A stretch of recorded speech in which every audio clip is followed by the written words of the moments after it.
Health Watch is presented by UMass Memorial Health Care.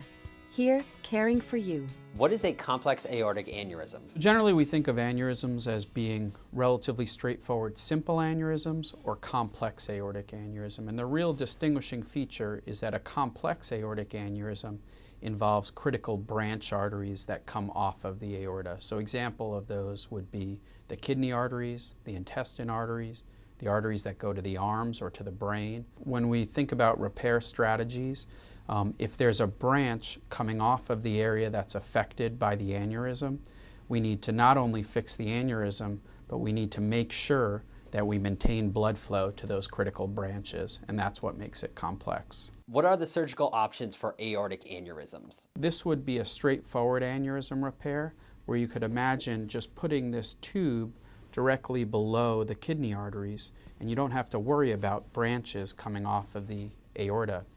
Whereas this is an example of a fenestrated graft, and the real main difference is that this one has these holes put in order to be able to line up and accommodate these branch arteries.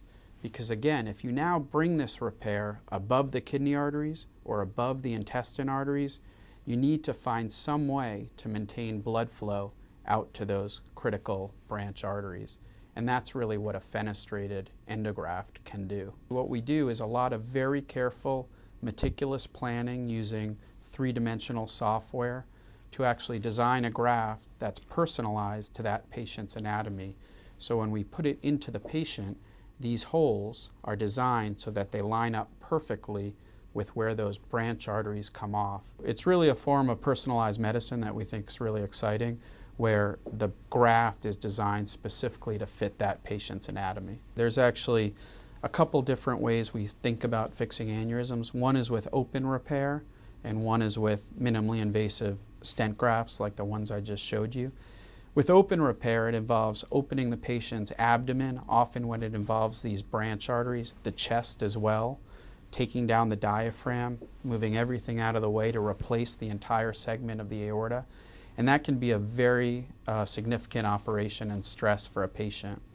Whereas a minimally invasive repair allows us to do everything from groin puncture sites or from groin incisions and use these stents that we put in using X-ray guidance. The difference between a regular EVAR, or endovascular aneurysm repair, and FEVAR, fenestrated endovascular aneurysm repair, really relates specifically to these holes in the grafts. So a fenestrated graft has a hole in order to incorporate these branch arteries that are involved with the aneurysm, whereas a more straightforward endovascular aneurysm repair that is not fenestrated doesn't involve matching up any holes at all for target arteries because those branch arteries are not involved with the aneurysm. How does recovery differ between the two types of surgeries? An open thoracoabdominal aortic aneurysm repair, which is really what we're talking about when we're thinking of these complex repairs, is a really big deal for a patient. Usually they're in the ICU for several days after the surgery. In the hospital, usually a minimum of 1 to 2 weeks. They often need to go to rehab in order to get their strength back to be safe to go home. And really, generally, it's not until about 3 to 6 months that if everything goes perfectly, that they really feel back to normal. Whereas with an endovascular or minimally invasive repair, we can often get patients through the repair going to the normal ward and being in the hospital for only 1 to 5 days.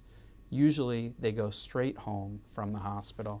And while they're a little bit sore at the groin puncture sites, usually they're able to get back to all their normal activities within only 1 or 2 weeks. How common is the minimally invasive procedure for repairing aortic aneurysms? It's a relatively newer procedure in the United States. There aren't that many centers that are doing a high volume of these complex aortic repairs. So I think at least right now it's really been regionalized to centers of excellence.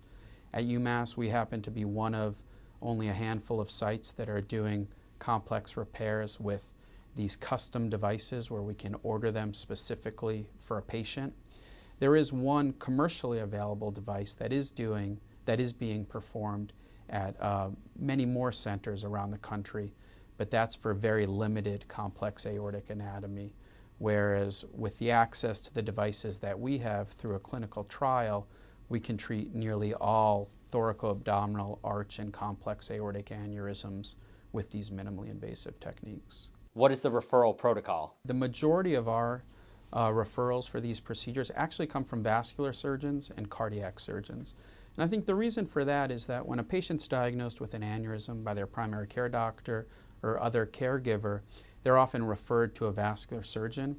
And it's really the vascular surgeon or the cardiac surgeon who has the level of knowledge and sophistication to know when one of these more complex minimally invasive repairs might be necessary. So we see the large bulk of our patients come from really all over the East Coast, usually referred by vascular surgeons or cardiac surgeons. After the minimally invasive procedure, does the patient resume a normal lifestyle? My hope is that they're fully functioning, living independently, enjoying their activities within 2 to 4 weeks after their repair. And that's usually the case.